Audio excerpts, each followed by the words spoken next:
reach the end of a scandal in Bohemia. Let's slow down together and follow this story gently. I'm right here with you. Let's continue. "A pair by the sound," said he. "Yes," he continued, glancing out of the window. "A nice little brougham and a pair of beauties, 150 guineas apiece. There's money in this case, Watson, if there is nothing else." "I think that I had better go, Holmes." "Not a bit, Doctor. Stay where you are. I am lost without my Boswell, and this promises to be interesting. It would be a pity to miss it." "But your client?" "Never mind him. I may want your help, and so may he. Here he comes. Sit down in that armchair, Doctor, and give us your best attention." A slow and heavy step, which had been heard upon the stairs and in the passage, paused immediately outside the door. Then there was a loud and authoritative tap. "Come in," said Holmes. A man entered, who could hardly have been less than 6 feet 6 inches in height, with the chest and limbs of a Hercules. His dress was rich, with a richness which would, in England, be looked upon as akin to bad taste. Heavy bands of astrakan were slashed across the sleeves and fronts of his double-breasted coat, while the deep blue cloak, which was thrown over his shoulders, was lined with flame-colored silk and secured at the neck with a brooch which consisted of a single flaming barrel. Boots which extended halfway up his calves, and which were trimmed at the tops with rich brown fur, completed the impression of barbaric opulence which was suggested by his whole appearance. He carried a broad-brimmed hat in his hand, while he wore across the upper part of his face, extending down past the cheekbones, a black visored mask, which he had apparently adjusted that very moment, for his hand was still raised to it as he entered. From the lower part of the face, he appeared to be a man of strong character, with a thick, hanging lip and a long, straight chin, suggestive of resolution pushed to the length of obstinacy. "You had my note?" he asked, with a deep, harsh voice and a strongly marked German accent. "I told you that I would call." He looked from one to the other of us, as if uncertain which to address. "Pray take a seat," said Holmes. "This is my friend and colleague, Dr. Watson, who is occasionally good enough to help me in my cases. Whom have I the honor to address?" "You may address me as the Count von Kram, a Bohemian nobleman. I understand that this gentleman, your friend, is a man of honor and discretion, whom I may trust with a matter of the most extreme importance. If not, I should much prefer to communicate with you alone." I rose to go, but Holmes caught me by the wrist and pushed me back into my chair. "It is both or none," said he. "You may say before this gentleman anything which you may say to me." The Count shrugged his broad shoulders.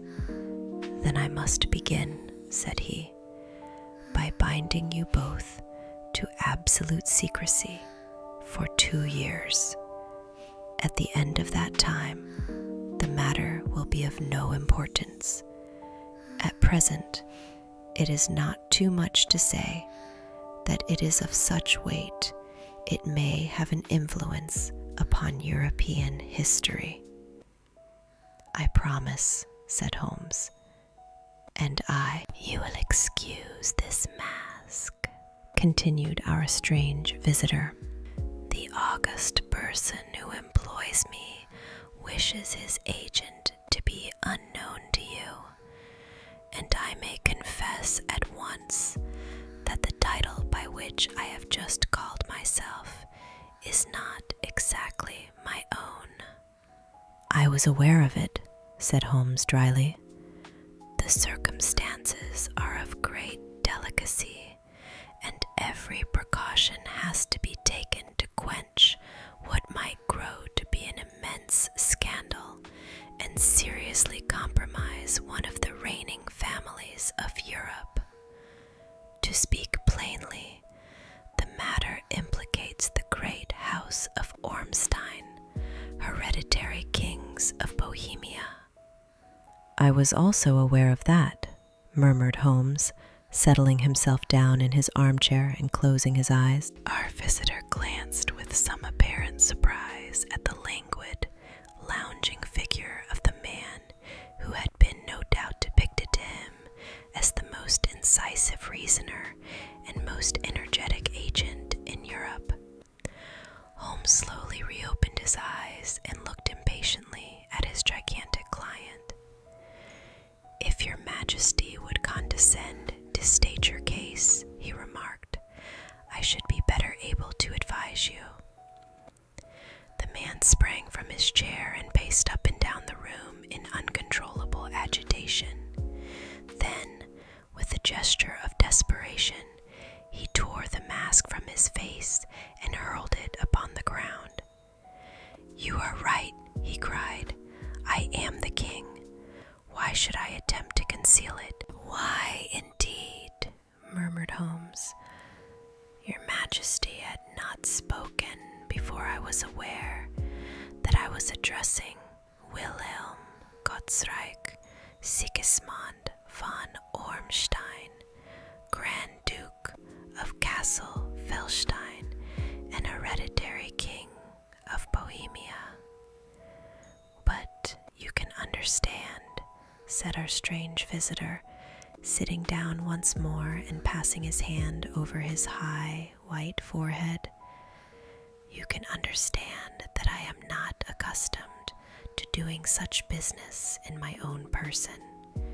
Yet the matter was so delicate that I could not confide it to an agent without putting myself in his power. I have come incognito from Prague for the purpose of consulting you. Then pray consult, said Holmes, shutting his eyes once more. The facts are briefly these. Some 5 years ago, during a lengthy visit to Warsaw, I made the acquaintance of the well-known adventuress Irene Adler.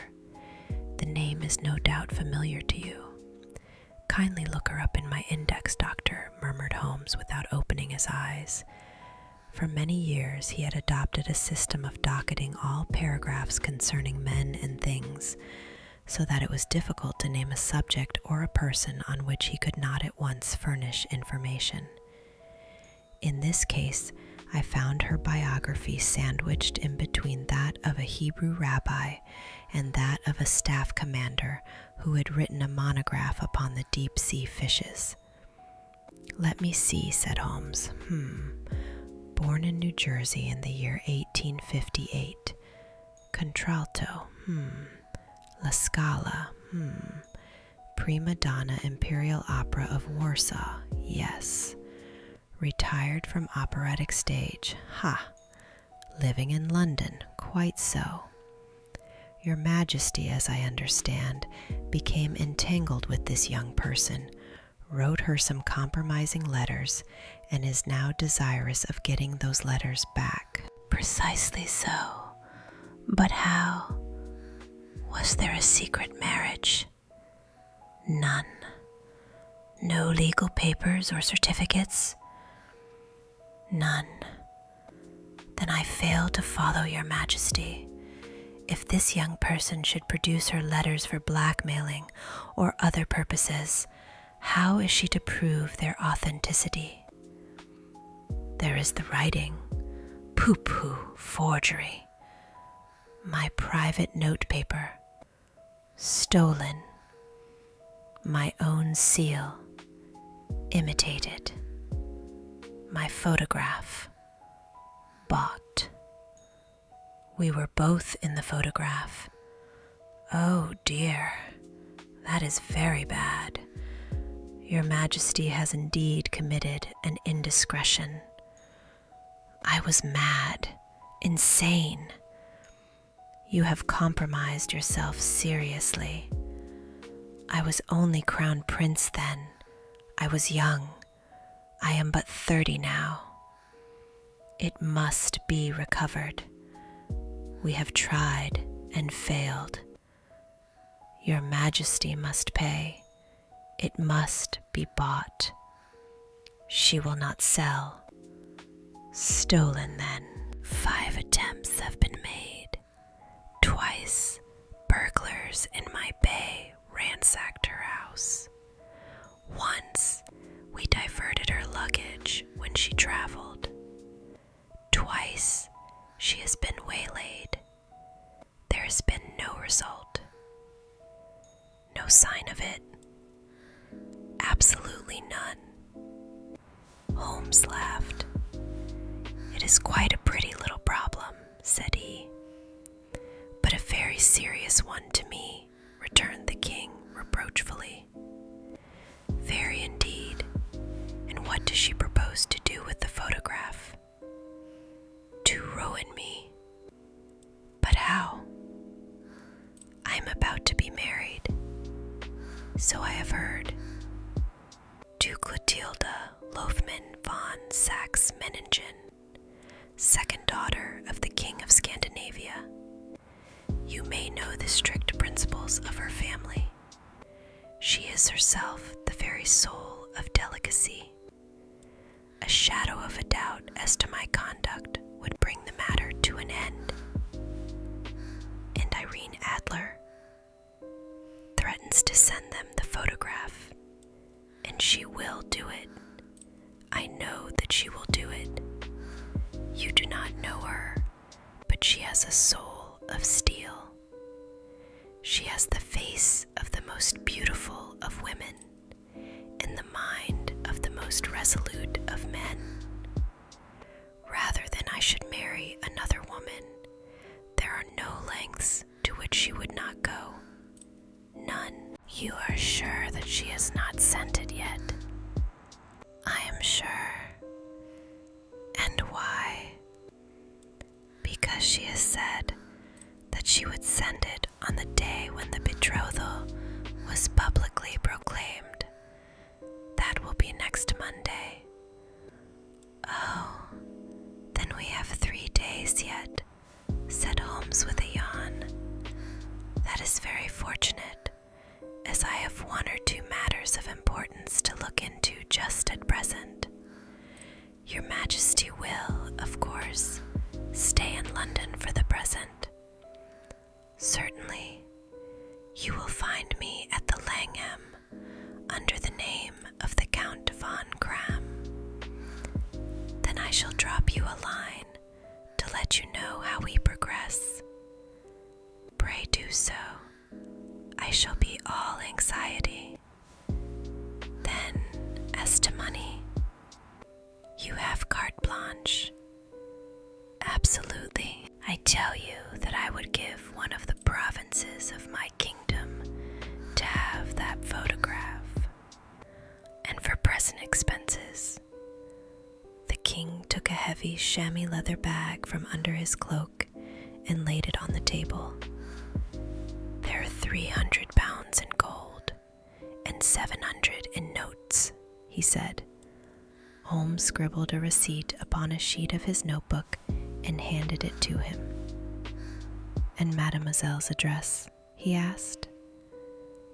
Is Bryony Lodge, Serpentine Avenue, St. John's Wood. Holmes took a note of it. One other question, said he. Was the photograph a cabinet? It was. Then good night, Your Majesty, and I trust that we shall soon have some good news for you. And good night, Watson, he added, as the wheels of the royal brougham rolled down the street. "If you will be good enough to call tomorrow afternoon at 3 o'clock, I should like to chat this little matter over with you."